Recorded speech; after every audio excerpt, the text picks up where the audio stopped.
As the world prepares to say goodbye to Nelson Mandela, we examine his legacy and the impact he had here in the United States. Joining us now, Juan Williams. He's a commentator on the Fox News channel and an author and a journalist. Juan met with Nelson Mandela for 3 extraordinary days back in 1990. Have to ask you about that, because A, it was sheer genius, the way you pulled that off, and you just outflanked so many journalists who had flocked to South Africa to get that big exclusive. Tell me how you were able to get inside his home and spend those 3 days with him.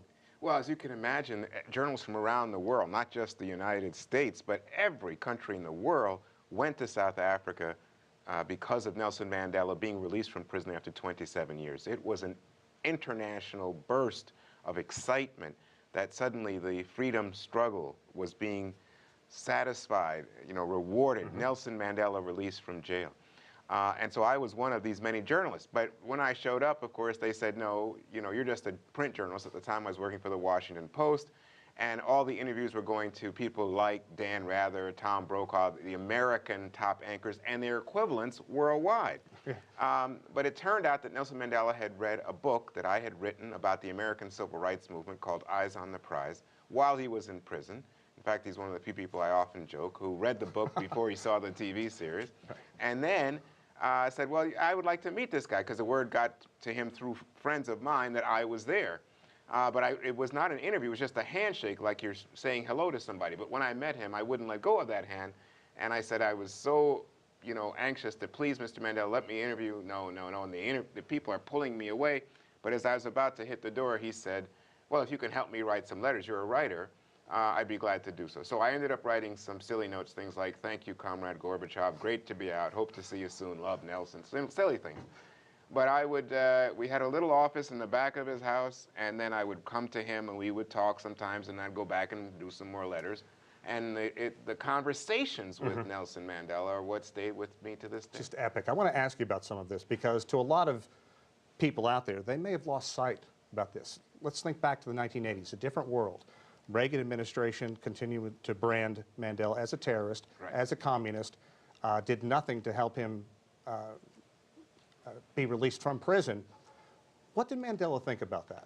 This was, to me, the really curious thing about this exchange. Remember, I'm an American journalist, and I'm there, and Mandela, rather than allow me to really interview him, begins to ask me questions about American politics. He's very aware of the Reagan administration's support for what they call constructive engagement, refusal to engage in the sanctions that so many worldwide wanted placed on South Africa to encourage them to not only end apartheid, but to free Nelson Mandela. So he's aware of that. At the same time, he's aware that there's a senator, a Republican senator, ally of the Reagan administration, Bob Dole, who is in support of ending all of the support that the United States is giving to the South African economy and placing those sanctions there and working against the Reagan administration. He's also curious about George Shultz, who was then the Secretary of State, because Shultz and Reagan had sent a new ambassador to South Africa, the first black American ambassador to South Africa, a man named Edward Perkins. And Perkins had been there pushing for Mandela's release. And Mandela was aware of Perkins, although he had not been given permission to meet with Perkins. And his thought was that he wasn't given permission to meet with Perkins because the South African government would have seen it as an embarrassment, and Perkins might have used it to raise the leverage, if you will, to raise the stakes in terms of Mandela. So Mandela was curious about all these interactions, but I would reduce it to this in my mind. He was always saying, well, South Africa is a black majority country, and we are involved in a freedom struggle. The United States is a white majority country, and you have had some success in your civil rights efforts. How's that possible? And Dan, to pick up on that, you're talking about a country where the majority is black and fighting for equality. In the U.S., the minority, how do they do it peacefully as well? Because Mandela, in the day, by any means necessary. Oh yeah, if you look back at his trial, he says very clearly that he advocated violent struggle against the apartheid regime. And he makes no apologies for that. He does say that he's not for black domination, not for white domination. He is for treating people as equals. But remember, we're talking about a black majority country, as you pointed out. And his question to me was along the lines of the one you just asked me. And my response was, well, the big difference is that there was a constitution in place that granted equal rights, citizenship rights, to the racial minority in the United States, to black Americans. And of course, we'd been through a civil war.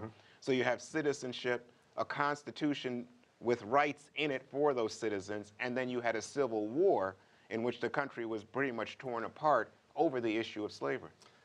The fact that, excuse me, Mandela stayed on the terrorist list in the U.S. till 2008, former U.S. Secretary of State Condoleezza Rice said it was an embarrassment.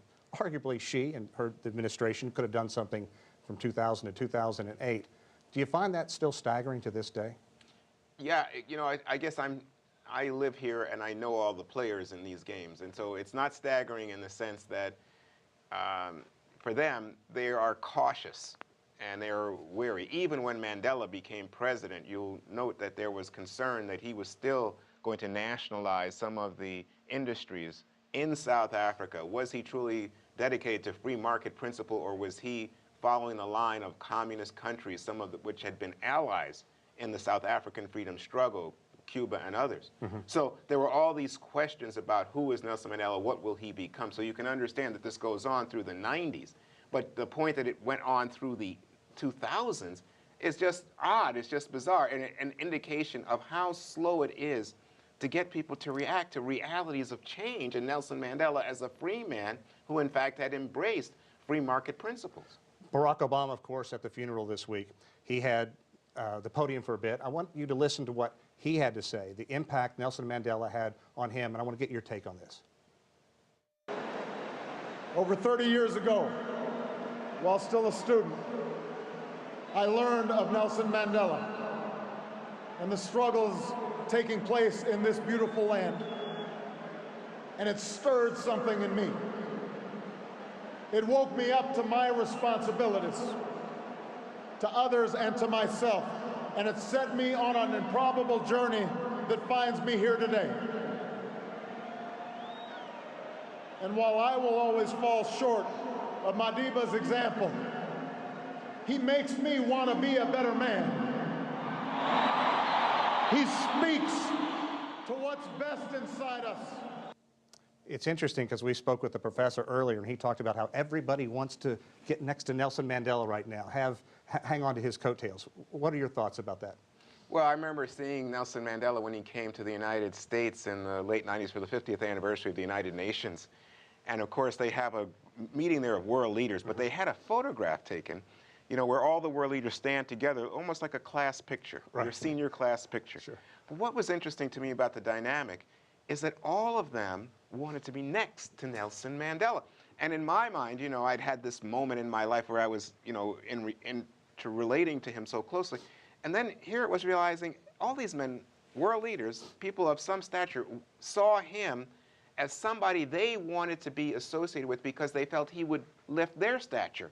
And in part, I think this is because he's the former prisoner, so he's to a certain degree a martyr and a hero, but also because he was self-sacrificing. Sure. And so it transcended the normal commerce of politics, of give and take, and I'll make a deal, and maybe even I'll hurt you in order to advance me. People saw him in some ways as almost saintly, and therefore someone who, to their electorate back home, wherever home might be, would help them.